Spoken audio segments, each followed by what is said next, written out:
Operated since 1981.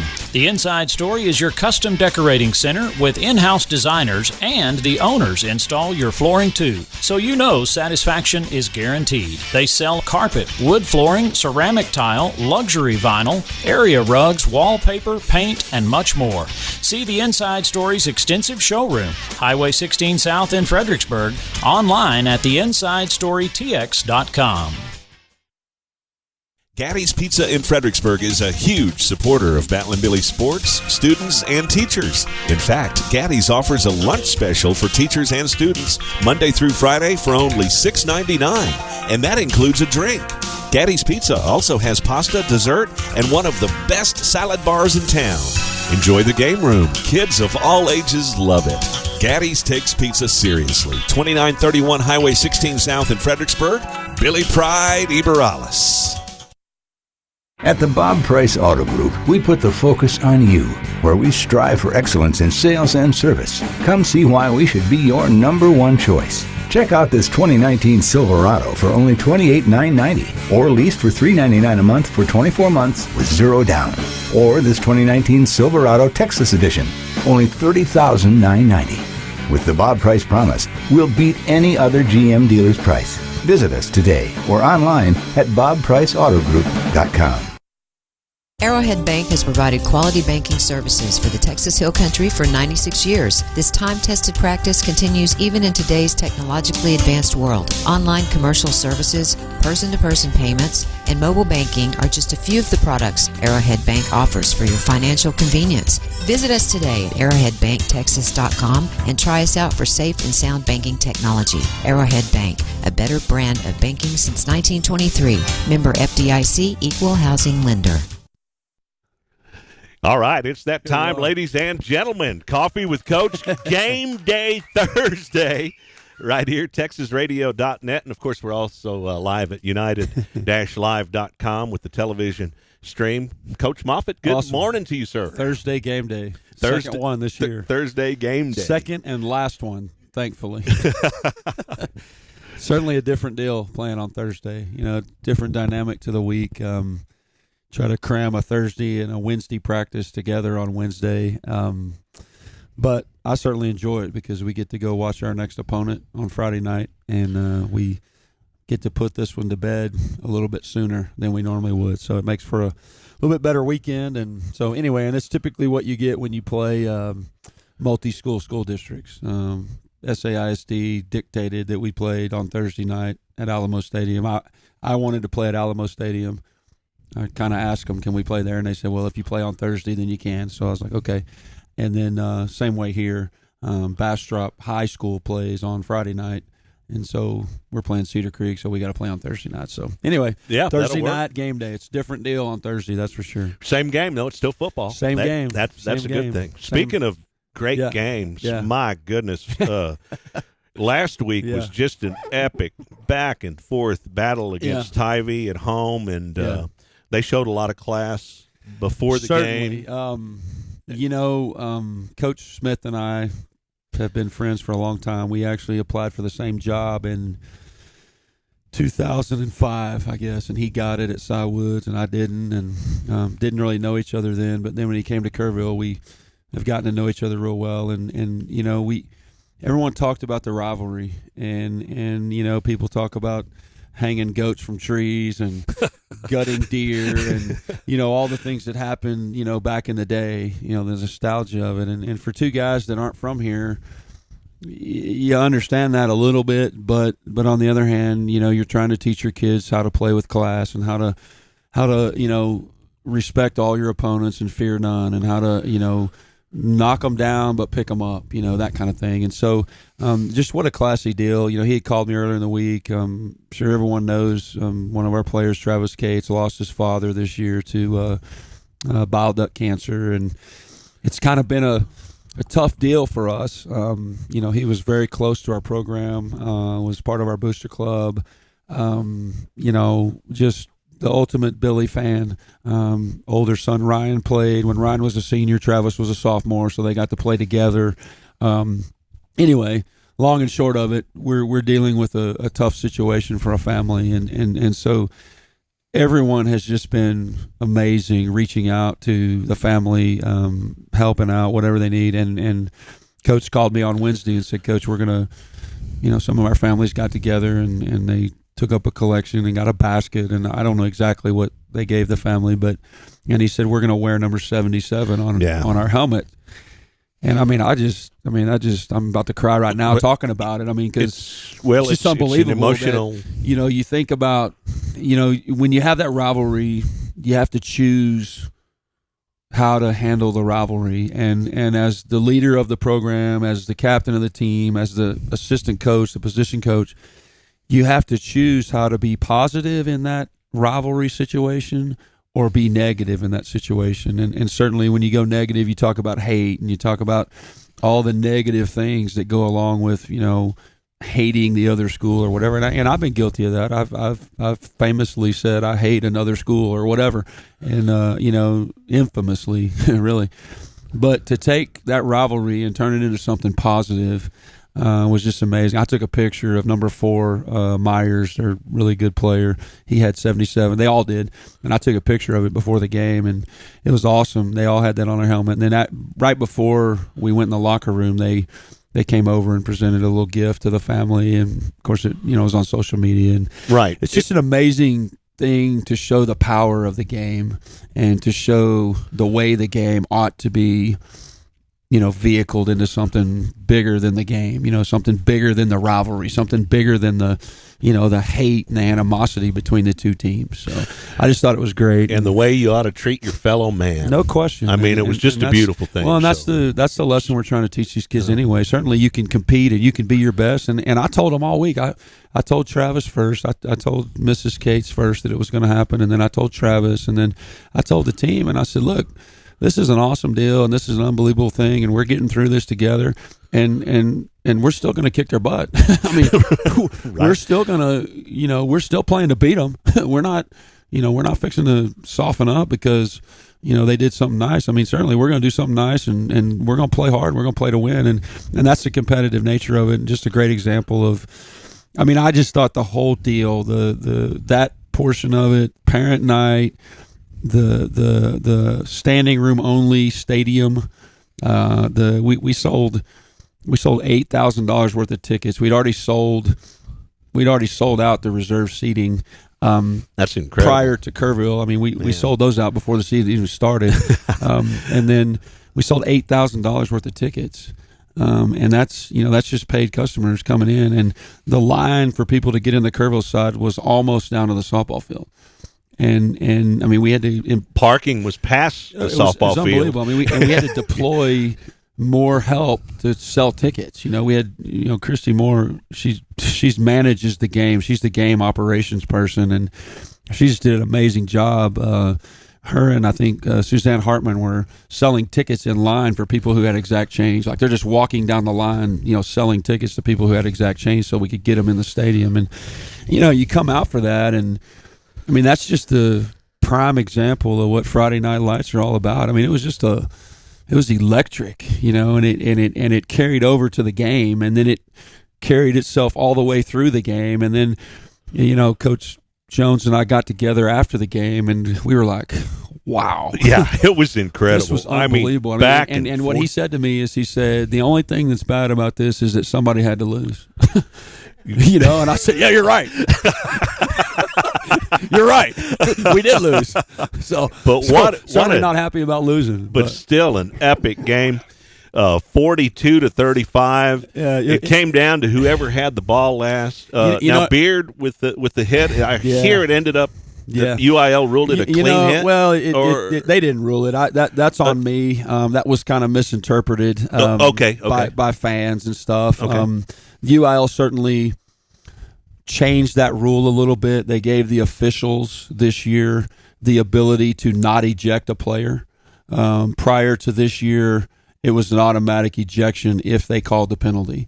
And we as coaches, I'm blessed to serve on the THSCA Football Advisory Board, and that's the group that talks to the UIL about the rules and the things that they do. And so we as coaches talk to them about the severity of the rule. People will remember that 3 years ago when Jarrett was a sophomore, when we played Wimberley, and we were up 17 points in the fourth quarter, and he got ejected for a targeting penalty, and that was automatic then.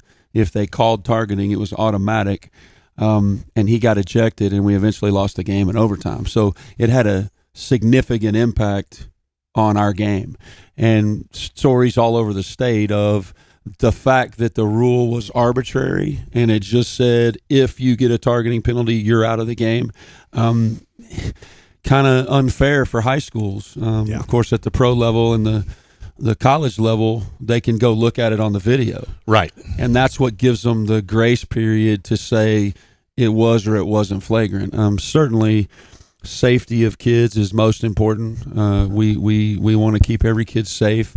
But in this case, I think, I told Jarrett this week,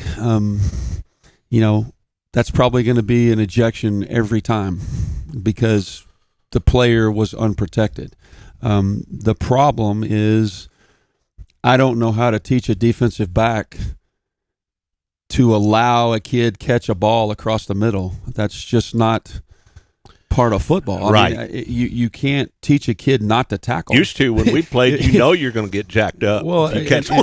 And certainly, I mean that certainly, in the old days, Ronnie Lott at the 49ers and all the notable DBs at University of Texas and the Dallas Cowboys, and I mean there was a virtue in that hit, and it's just hard to teach a kid not to tackle. I mean, if you teach kids not to tackle, then you're not going to tackle anybody. And then what's the point of playing defense if you're just going to, you might as well play touch or 7-on-7. So it's certainly a tough deal. But essentially the UIL gave the officials the ability not to eject. In this case, because the player was fully extended and unprotected, Jarrett did not hit him head to head. He did not hit him with his head at all. He hit him with his shoulder underneath his armpit, and it was a huge hit. I mean, and you watch it on film, and he backpedaled like he was supposed to. He read the play like he was supposed to. He broke on the ball. He shuffled his feet right before the tackle, and he launched. And when you launch on an unprotected player, that's the part that's always going to be a penalty. And so, then of course, the guy didn't have his helmet strapped on very tight. Well, it flew off. That didn't help. And certainly, right? It was very dramatic. And the helmet came off, and the young man, got hurt. I mean, and you certainly don't want that at all. And hopefully he's going to get better. And I talked to Coach about him, and he's on his way back and recovering. And that's whatever. the main thing. But it's just a tough deal. And it's always kind of been a local policy. If a kid gets ejected from a game, what happens the next week? Our policy, if it's a flagrant situation where the kid got in a fight or did something that was demeaning or belittling or whatever, then we're going to hold them out the next week, the next game, and we typically do it for a whole game. That's kind of our local policy, is you have to sit out for the amount of time that equals a whole game. So if that happened at the end of the last game, then you have to sit out till the end of the next game or whatever. But in this case, that wasn't. It wasn't flagrant.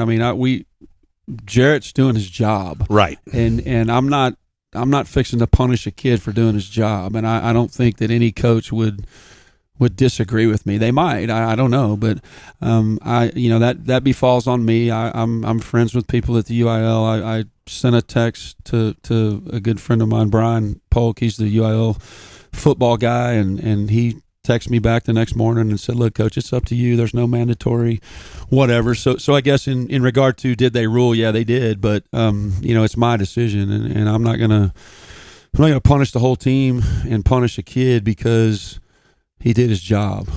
Certainly, it was dramatic, and we feel for the kid that got hit and all that. But the fact that Jarrett got ejected from that game, you could argue cost us the game. Well, that's what I would argue. Beard is in there, and that last minute and a half, whatever was left. There wasn't a whole lot of time certainly left. But he was burning the secondary. We might all keep night. him out of the end zone if he's still on defense, and we might go score after they score if they score. He had scored 3 touchdowns or so already, and gotten behind their defense multiple times, and so not having him to be able to run our 2-minute drill. I mean, with the intent of the rule, we're being punished. I mean, he got ejected from the game, and so it impacted the rest of the game. So, it's a sad scenario that goes on, but it's going to continue, and we certainly want to keep kids safe, as I mentioned. And we got to, this will bring up more conversation. How do you teach that? The other thing that changed this year in terms of the rules is you can no longer launch on blindside blocks, meaning if a play's going the other direction and you're trailing the play and then someone turns back, you have to shield them. You can't blindside. I mean, it's certainly a blindside block is a block in the back, but used to on a crack block or any kind of block that someone's changing direction. We used to call them decleaters, right? You can't do that anymore. Now you have to shield on those blocks, and we've had that penalty called. That penalty got called against Sam Houston. So, and we've had it called in some of our sub-varsity games, and so it's all an effort to make the game safer, and I certainly support that. But it's a hard transition.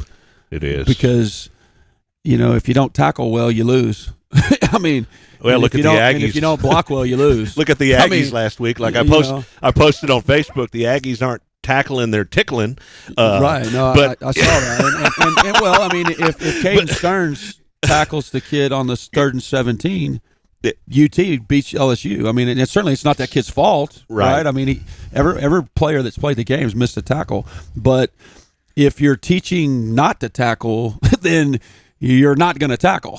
And so I don't know I don't know the balance. I know that we as, the champions of the game have to be the ones that protect the game and keep kids safe. So certainly there's going to be discussion about it. We're going to look at, how do you teach that technique? This whole onset of teaching high school coaches the proper way to tackle, teaching a rugby style of tackle. I mentioned the first show that all of our coaches are now certified rugby tackling teachers. We go to class, we sit in a class, we take a test, we learn how to teach the safe way to tackle. And so, but I would argue that on Jared's hit, I mean, it was near shoulder, near hip. I mean, it was, it wasn't, he didn't lead with his head. He didn't, it just happened that the young man was going up to catch the ball. So anyway, enough on that. I mean, it was certainly an impactful deal on the game, but we're not going to let it impact the next game for sure. There you go. Yeah. Well, what was we'll call that the bad in the game. What about the good and the ugly? There was a lot of good on both sides. We scored a lot of points. We played great defense at times. We made them punt when we needed to. The thing about playing defense nowadays is you certainly can't expect to have a shutout every Friday night. Offenses are too explosive. The nature of the game, how they run RPOs and misdirection and spread you out or bunch you up or whatever. It's just really hard to expect a defense to shut the other team down completely unless your team is physically dominant over the other team.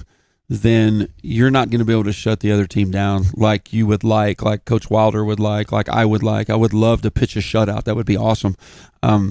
That's not the reality of defense anymore. And our defense played well enough for us to win the game the other night. We made 2 critical mistakes. We turned the ball over once where we had a chance to get up 2 scores, and then we made a critical mistake in the kicking game where we roughed the kicker, the punter, that kept the drive alive, that if we get that punt, we're probably going to go score and be up 2 touchdowns in the fourth quarter. Yeah. And I knew going in, talked about it last week, that they didn't have very many guys that played both ways. And so we needed to be able to get up on them. And I thought we needed to be up 2 scores. at least. And we had our chances to do that. We just didn't capitalize on them, and that's the human nature of the game. Certainly, you're not going to pin that on one kid's neck or hang that on one kid or put that on the defense or put it on the special teams or whatever. We all made mistakes throughout the game. We all could have done some things better. We certainly got to continue to improve. We got to take care of the football better. Turnovers, but we forced some turnovers. And so, just really impressed with the way we played against a really good team. They're a good football team, and that's what I told the kids after the game. I kind of lost my cool at halftime, and I told them I don't want to give you the moral victory speech after the game. I don't want to tell you how hard we played and we came up a little short. I said I want to give you we kicked their tail speech. And disappointed that I didn't get to give that to them, but they certainly played in a manner that they should have won, and so confidence level is up. They're, like I said, Kerrville's a top-notch program. They played 13 or 14 games last year. They're district champions, and we're playing with them, at home. Yeah. And they got out of here with the victory and probably shouldn't have. And so, we learned from it and watched the film and learned from our mistakes and got to fix a few things. We got to make sure we get aligned right on defense, and we got to make sure that we're taking care of the football on offense, and we got to make sure that we got the right number of people on and off. But our coaching staff, I'll go out on a limb and tell you, I don't think we've been as prepared for the games we played so far this year than we have in the last couple of years. We are more prepared, than we ever have been, and our kids are ready to play, and it's evident when you watch us play. Yeah, so it is evident. Very, very proud of the way they're preparing. They're taking practice serious. They're doing the things they need to do. They're watching the film they need to watch, and so there's lots of things that were good in the game, and we did some things that we got to fix. So, it was certainly an epic battle. It was awesome. I mean, you can't ask for anything better. We're going to take a break here in just a little bit. Come back, talk about the Whataburger Players of the Week from the Tivy game. We're live at Barefoot, 108 East Main, Fredericksburg. They've got all kinds of cool clothing in here: adult, youth, toddler, and baby items.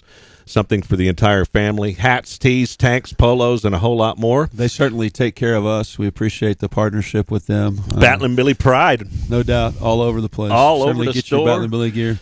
It's good to see that stuff in the stands. We'll talk later about sub-varsity, but last night I noticed at sub-varsity games and at middle school games the night before, a lot of the fans are wearing the gear, so it's good to see that happening. You betcha. And don't forget, faculty discount, any faculty. Well, there you go. 15% off your entire purchase every day. So they've got new items arriving weekly right here. Barefoot, 108 East Main, Fredericksburg. We'll be back in just a few right here. Coffee with Coach, live from Barefoot, 108 East Main, Fredericksburg. Dutchman's Meat Market in Fredericksburg is the place for premium meats. Not only can you find the best cuts of meat, but Dutchman's has fresh sandwiches for lunch, a variety of snack sticks, multiple jerkies, and dried sausage. Dutchman's also has a large assortment of rubs, spices, and sauces for all your meats. So go see Dutchman's at 1609 East Main in Fredericksburg, or call in an order at 830-997-5693 or online at dutchmansmarket.com. Don't forget the poppers! Hills of Texas Homes in Fredericksburg designs homes for you built by engineers. The Stevens family does everything in-house to build your home, so no outside architect or plan designer is required. When you're building the home of your dreams, that's peace of mind. Hills of Texas Homes has won numerous awards from the Hill Country Builders Association and Parade of Homes. Hills of Texas Homes will work with you through the entire building process. Call 830-889-7900 or visit hillsoftexashomes.com. Hey volleyball fans, Joseph Financial Partners is here to support the Battlin Billies and to help you with all of your financial goals. Whether it's saving for retirement, college savings, or even life insurance or long-term care, we've got your back. Let us serve up an appointment with you, then dig into your finances, goals, and dreams. Hey, and then we can assist and set a plan in motion and spike your goals to score. Success takes teamwork, so call Joseph Financial Partners at 830-997-4763 or check us out online at josephfinancialpartners.com. Securities are offered through LPL Financial, member FINRA. Canop Healthcare in Fredericksburg, established in 1965, offers the Texas Hill Country assisted living, long-term care, and physical, occupational, and speech therapy. Canop Healthcare is family-owned and operated with skilled nurses in every department. Plus, they offer the Hill Country memory care, Find them at knophealthcare.com or call 830-997-3704.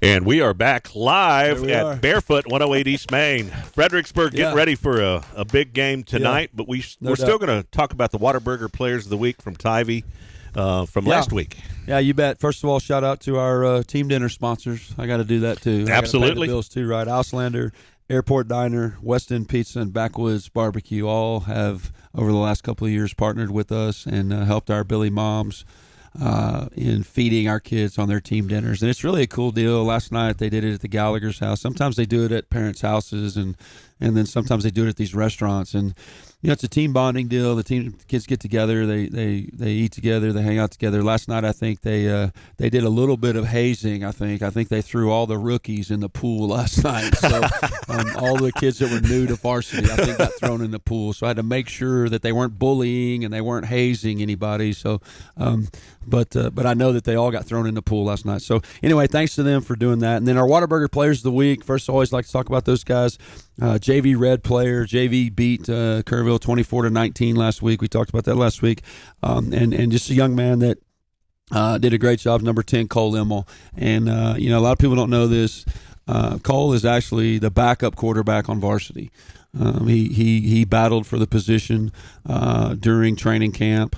And if something were to happen to Tucker, then Cole would be on the varsity next week. Rob Zuberbuehler certainly does a great job, but Rob's pretty valuable to us on defense. And so we made a decision. We decided that we wanted Cole to get as many reps as he could at quarterback because he certainly is a good quarterback and he's going to be a great quarterback. And so when we started playing games, we asked him to quarterback the JV team, and he's done an immaculate job just running the offense, playing defense, just doing a good job playing the game of football. And so that's certainly worthy of that. He led them back to victory. We were down. They got back up and then pulled away in the second half and were able to maintain the lead. So, and then our JV White player is Dylan Cantu, who is a kid that a sophomore.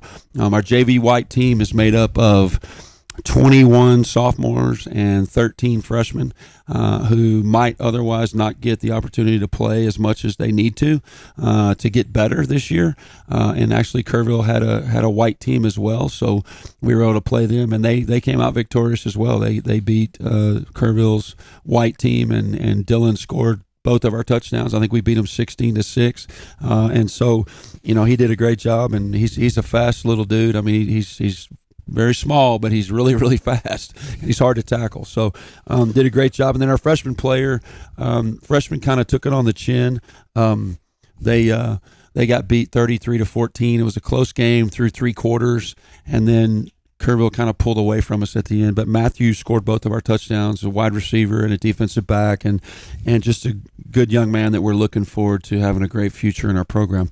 And then, of course, our varsity players of the week, I already mentioned Rob Zuberbuehler, Special Teams Player of the Week. He's all over the field. Kid, it's just an amazing story. He stuck with it. You remember from years back, he's part of that freshman group that didn't have a whole lot of success in middle school. They came to high school. They finally won a game. It was a big deal. Rob was always the quarterback. He was always the corner or the safety or whatever. And he's just a football player. I mean, he just loves playing football. He works his tail off, and he's worked himself. And he's a prime example of why you play the white team and why you have the multiple teams so that kids get to play. Rob has played every year, and he's stuck with it, and he's worked hard, and he's finally in a position where he's contributing on the varsity as a junior. He's on all the special teams. He plays outside linebacker, plays a little safety.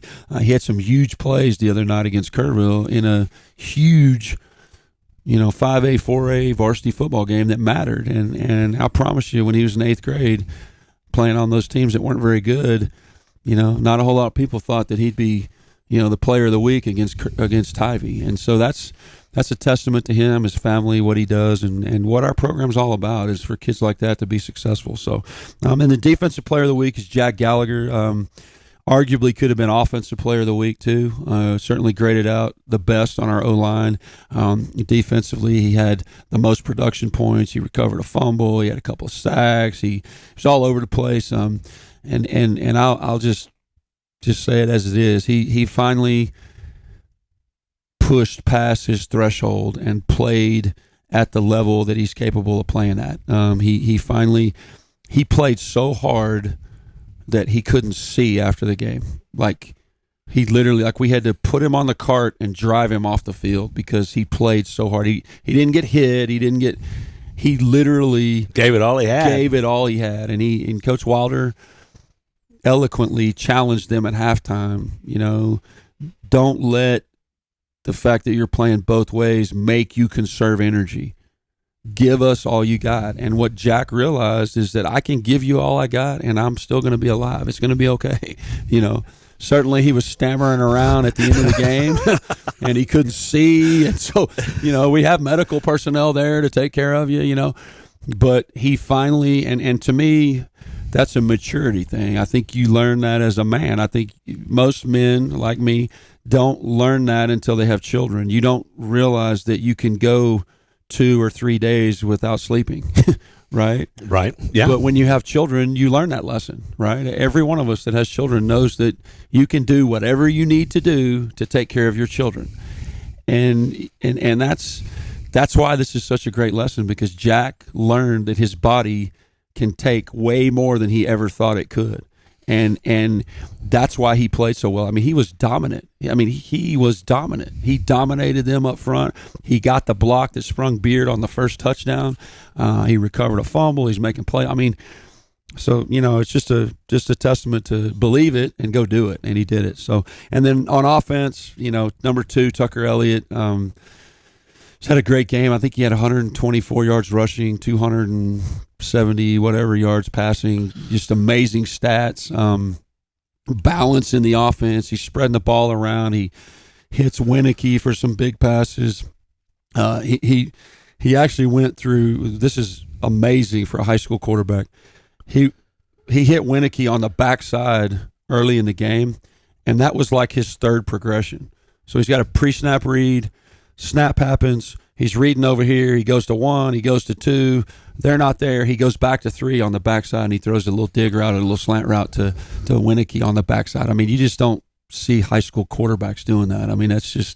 That's stuff that, big-time college quarterbacks do. So just had a great game, and he was reading the grass again. He was able to, pull the ball when he needed to pull the ball and get yardage and do what he needed to do. So those are our players of the week. We're certainly proud of those guys. We certainly know that they can't do that without the other 10 guys on the field. Certainly our offensive line played really well. Our defensive line played well. But these guys, their stats added up, and they did a great job, and we're proud of them for what they did. Great job. So, Good job. You betcha. Yep. I love that. Well, on the road tonight, Bastrop, Cedar Creek, BISD Memorial Stadium. Yep. Thursday night game. We talked about that at the beginning of the show tonight. But how was preparation this week? It was good. We had a good week. I mentioned it earlier. We had to condense everything down. We take Thursday and try to do it on Wednesday a little bit, and then we try to do our ice baths and all that stuff on Wednesday. So Wednesday's a little bit longer than a normal Wednesday, but we try to get everything done. And, I think we did. I think one of the things that I've challenged our coaches this year to do is to make it about us and not them. Let's don't try to out game plan them every week. Let's try to do what we do and adapt it to what they do, rather than trying to figure out a new play to run or a new way to line up on defense or whatever. Let's try to get good at what we do. And I think the design behind it is, number one, so that we're not spending all weekend up there working, trying to figure out a better way to do something that that we already know how to do, but also just so that the kids get better with it each week in repetition. And I think our coaches have done a good job of that. And I think we're ready. I think certainly they're a good team. They're actually on some polls ranked higher than Kerrville, which that's not good. But they've got some Division I talent on their team. Their defensive end, Alfred Collins, has been offered by LSU, Alabama, and Texas. Oh man! And we had a picture on our scout board all week of him and Sam Ellinger giving the hook 'em horns. So, that's a big deal for our kids. To get to play against a kid like Jack Gallagher gets to play against a kid that is committed to LSU or Alabama or Texas or whatever. I mean, that's a huge deal for him, and I hope he's able to make that happen. And they've got talent, up and down the ball. I mean, they're good at every position. I mean, they're a 5A school, and they play in a tough district. They play in a district with Bastrop and Marble Falls, and I think it stretches all the way to Brenham. I think is it's a big district. It's very competitive, and they certainly, they've been coming of their own, if you will. They're a new school. I think they opened around 2010, maybe 2009, somewhere in there. So they're a relatively new school, but they're growing every year and they're getting better. Coach Edwards has been there. I think he's the longest tenured head coach they've had, and so he's kind of been able to put his imprint on the program. And every year they get a little bit better.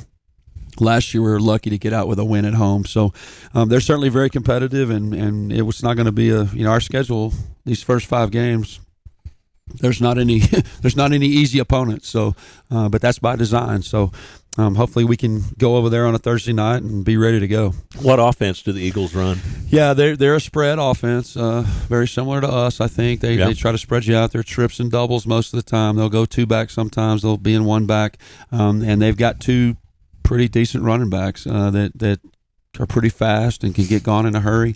The quarterback runs the offense really well. Last night on the JV, they threw a bunch of quick screen stuff and short passing game stuff. And then they try to get behind you. Then they try to be balanced. Like I said, they're very similar to us. They try to mix it up, run and pass. And so we're going to have to play good defense and contain them and keep them in front of us and force them to get off the field. I think that's the biggest thing defensively we did against Kerrville that we weren't able to do the year before is we forced them to punt a bunch. Like, we made them punt several times, and that's what you want to do on defense when I talked about playing opportunistic defense. So I think that's what we're going to have to do defensively. And then defensively, they run, it's an odd look, but it looks even. Like, odd meaning they have a nose guard that's on the center most of the time. And then typically they'll have the 2 defensive tackle. Alfred Collins will be one of them. But they move their linebackers around such that a lot of times it looks like our front with 4 guys. They have a linebacker walked up to play defensive end, and then a tackle, and then a nose shade, and then a backside defensive end. So it looks a lot more like an even than an odd. So it's kind of a multiple looking thing. So we had to pay close attention to our rules and our zone blocking schemes this week. And Coach Renaud did a really good job getting our O-line ready. But they're good on defense. Of course, they got that kid on the defensive line, the linebacker Edwards. I think he's number 42. 42, Cade Edwards. I think he's the coach's son, actually. He wrecked shop on us last year. I mean, he was all over the place, and he's better this year. So they're definitely a good team, and we're going to have to play, at a high level. We're going to be a good test. We're going to have to play better than we did last week, and that's the deal. Is that we got to get better each week, and that's what we said last week. I said it on the show too. Is win or lose, it really doesn't matter. We still got to get better. Certainly, we're going to play to win every game, and we want to win every game. But if we win, we still got to get better next week. And if we lose, we got to get better next week. It's a lot more evident if you lose that you got to get better. But even when you win, you still got to get better. So it's definitely a good challenge for us. And I think the idea of playing 3 5A teams back to back to back is pretty daunting for a 4A Division I school. But I'm glad we're doing it because of the ability I think this team has the potential to have. I just think it's fantastic, and this team looks great, Coach. So far, so good. I'm excited. I know the community's excited.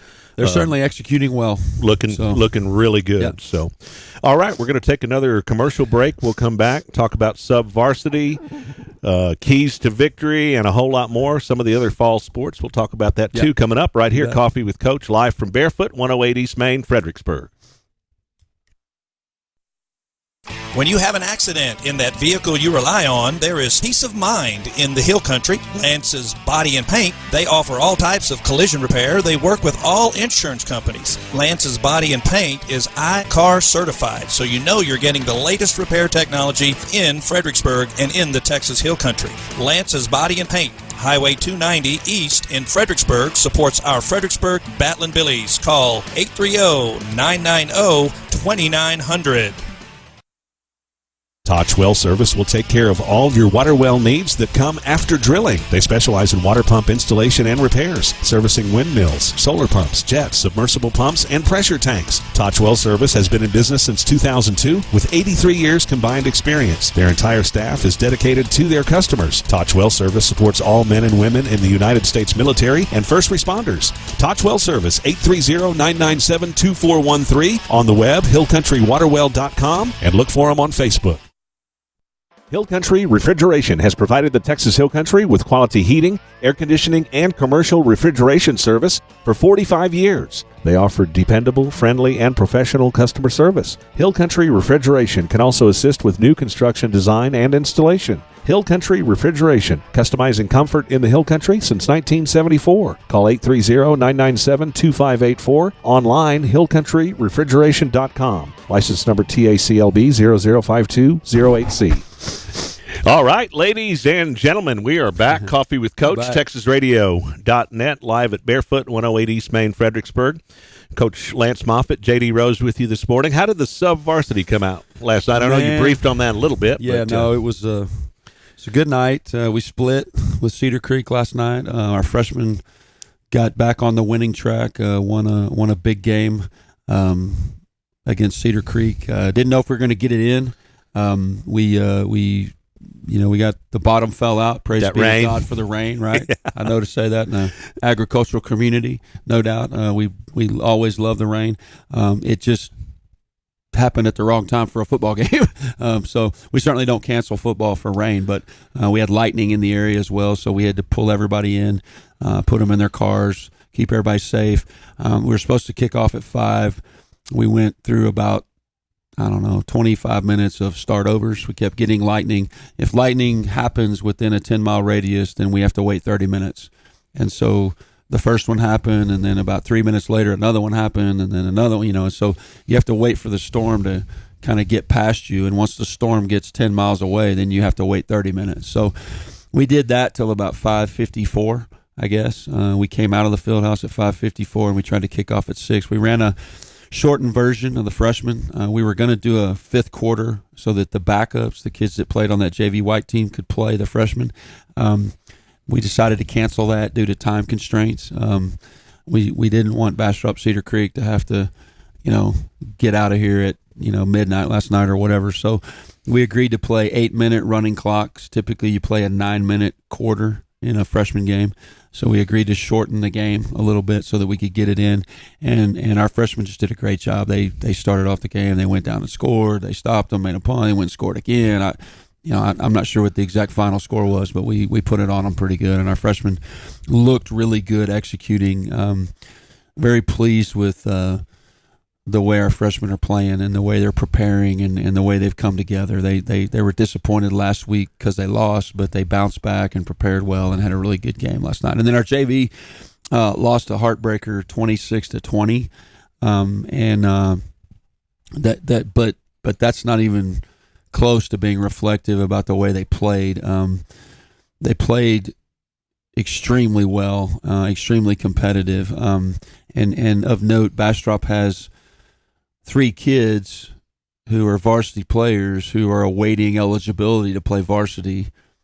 They're getting the paperwork done through UIL, so they're having to play on the JV team. So they had a kid number 3 that probably should be playing tonight, and then their number 4 and their number 5 are all kids that are, and we knew they had one, but then after the game, the coach told me that there were 3 kids that were probably be playing varsity by the time district started. So we were a little bit physically outmatched, but the thing I love about our kids is they didn't care. They took that to heart, and it looked like at the beginning it looked like it might be a blowout because they took a punt to the house for a touchdown, and then they made us go 3 and out, and then they went and scored. And so it was 14-0. And you're thinking, oh no, this is not going to be good because this kid's really good, and he's a really good player. But then all of a sudden, our kids rise up to the occasion. And they battle, and next thing you know, it's just back and forth, and we ended up tying it up, and it's just back and forth, and then at the end, we just ran out of gas, and they were able to score late. And what they do, they threw it to number 3, who's the kid that's on varsity, and he outmatched us and got behind us, and then we took the ball and we started to go down the field to try to score, and we're down there in the red zone right at the end of the game about to score, and he makes a play and the game's over. So just a valiant effort. The kids were extremely disappointed. That gives them their first loss on the season, so they were disappointed about that. But you got to keep it in perspective. They played their tails off, and that'll probably be one of the better JVs they play, just because they've got 3 kids that are probably going to be playing on varsity on the team. Now we've got a couple of kids, that potentially will be playing on our varsity too. So that helps us a little bit. But played really well. Very pleased with the way it turned out. And then the night before, our middle schools opened the season against Hondo, and they went 3-1. And I couldn't be happier with what's going on at the middle school. Coach Stafford and his staff. He's got two new guys, Clayton Smith and Mike Langford, are new to our staff. David Woods and Michael McBee returned to the staff, and they've just got a air of positivity going on over there that is just producing great things. I mean, it was the best opening night we've had in many years, maybe if not the entire time I've been here. That's awesome. They went 3-1 against Hondo. They're executing the offense in a manner that they haven't in recent years. They're running the same offense, the same defense. They're running our RPO package, which is unheard of for middle school kids to be able to do some of the things we do on varsity. But the coaches are engaged. They worked really hard through training camp and in the summer to learn what we do and how we teach it. I get to go over there a couple of days a week and watch them, and they're teaching it the same way we're teaching it. And so it's just a really good thing. The 8th grade red team lost to Hondo the last game of the night, and that was disappointing. But it was a close game, and Hondo was very talented. A lot of times in middle school, you typically have 2 things. You have either a couple of really big kids that have matured ahead of everybody else, right? And so they're really fast. They're like men playing with boys, right? Mm-hmm. Or you have a couple of kids that are just really, really talented. And Hondo had 2 what I would consider men on their team, and then they had 1 really, really fast kid. And so, that combination is deadly in middle school. And so we just weren't able to overcome that with our 8th grade red team, but our other 3 teams dominated them, and it was just and it was because of the fact that we were doing things right. We were doing what we were supposed to do and how we were coached to do. So, it's extremely excited about the sub varsity. We're off to a great start. Both freshmen and JV are 2-1 now, and then the middle schools are all either 1-0 or 0-1. So it's just a good year. Yeah, that's what I was going to say. Looking pretty stellar here. No doubt. I'm digging it. Yeah. No doubt about it.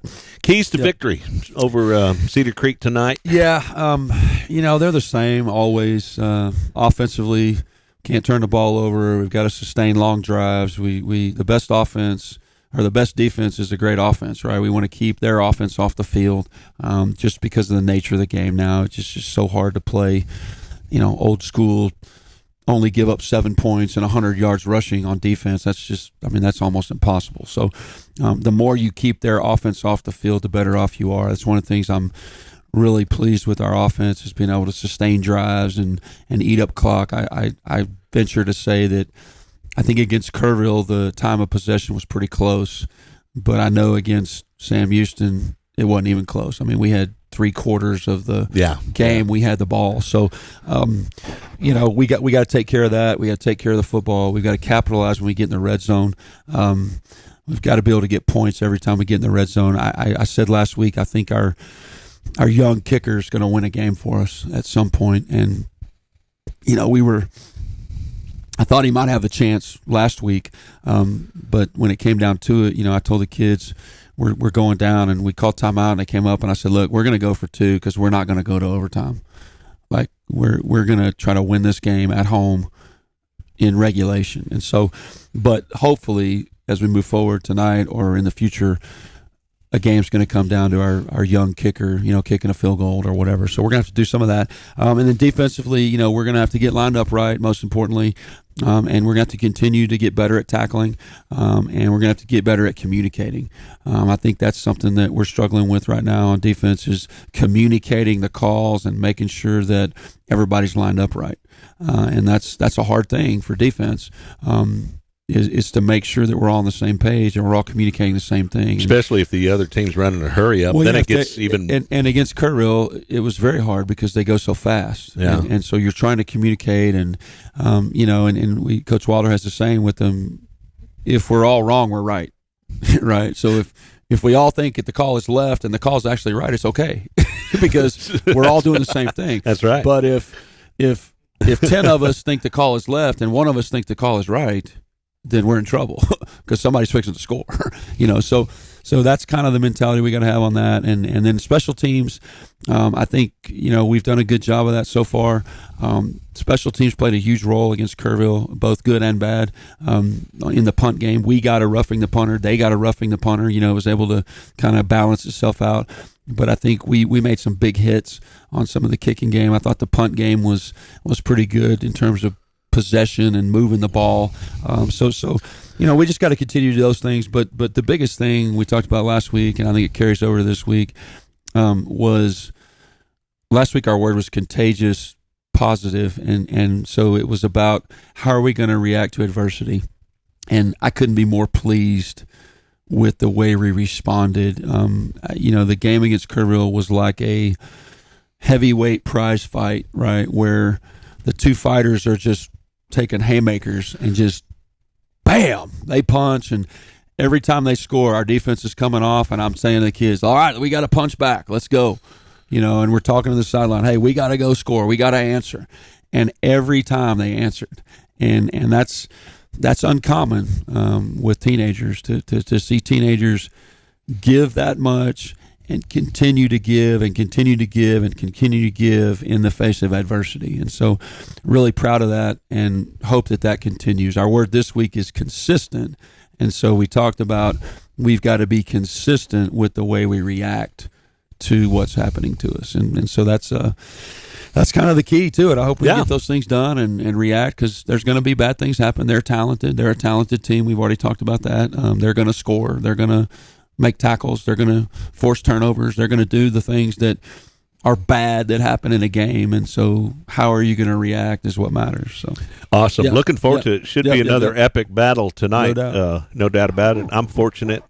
Coach King has tennis duties, which we're going to talk some fall sports in a minute. But I'll be. So you're going to call the game tonight? Well, Cayman's going to call it. Right. I'm going to throw in some color if I can.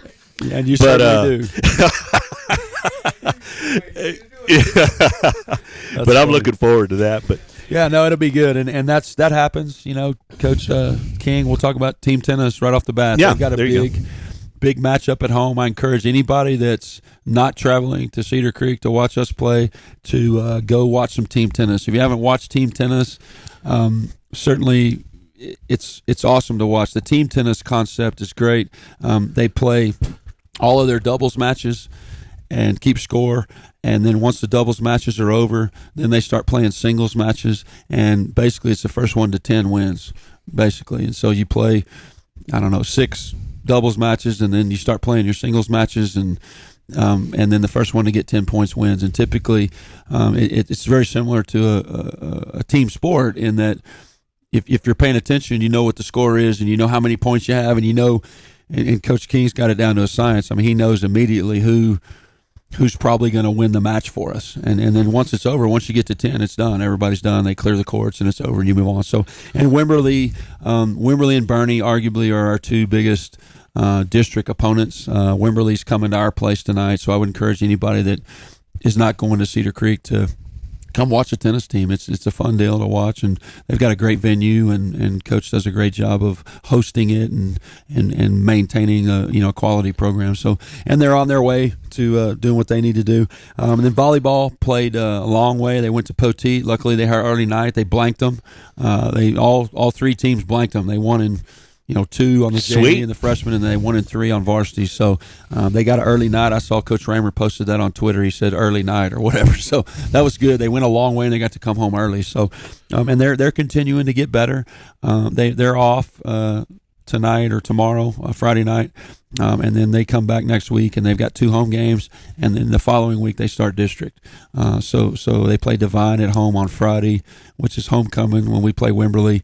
And I forget who they have on Tuesday, but again, they're continuing to grow. They're a young team. They got 2 freshmen that are, in the rotation a lot, and that has an impact. Certainly, their experience level is growing exponentially, and they're continuing to get better. They got some good leadership by some experienced players as well. So I'm going to take a quick opportunity. We'll be the television stream united-live.com.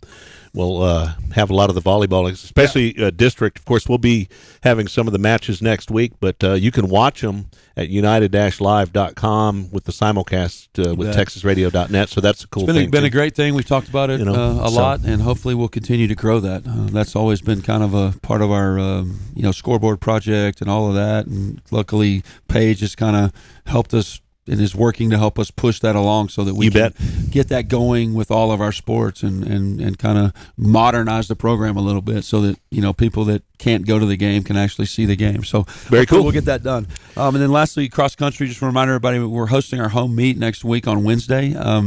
It's interesting how things work. We host it at the park, and we typically host it on a Saturday, and it's typically a big deal.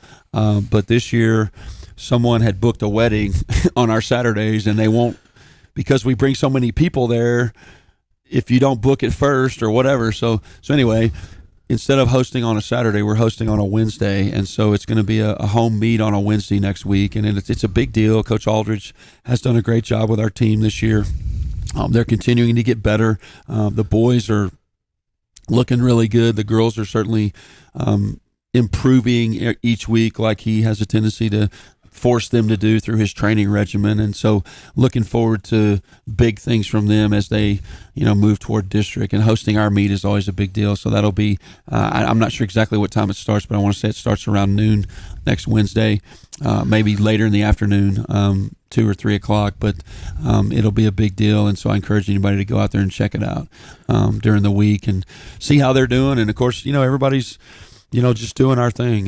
It's great to be a Battlin Billy. Everybody's competing hard and getting after it. So our middle school volleyball's going on. Middle school cross country had their first meet recently, and so we just have a plethora of activity going on, and our kids are competing like we expect them to. So softball started a little fall ball just to kind of get warmed up, little warm up games. I was in the gym yesterday. The basketball, girls are in there working out. Coach Kamen's got his group. They're playing a little fall league. So there's certainly no shortage of activity going on from our kids. So that's right. If you're a kid and you go to Fredericksburg High School, you have to work really hard to not have something to do, right? I mean, there's so many different things you can plug in with. I today at the pep rally, I talked about Eber Alice. We've talked about overalls, why I wear these overalls, and I talked to the kids at the pep rally about what Eber Alice means, and it means putting your team, your family, your community above yourself. Basically, yep. Billy pride above everything else. And so you translate that to being a good husband, a good wife, a good employee, whatever. But I challenge those kids, get connected with something so that you can learn this lesson for real. Because the football team was behind me, and I said, these guys understand it, because that's what we preach to them all the time, is sacrifice yourself for the team. But if you're not connected with something, then you need to get connected with something. There's so many things that can impact you at Fredericksburg High School. I mean, there's just so many different things to do. If you're not involved in extracurriculars, then you're choosing not to be, right? And certainly we got kids that have to work and all these different things, but there are many, many places to plug in, and we certainly want you to get plugged in at our school.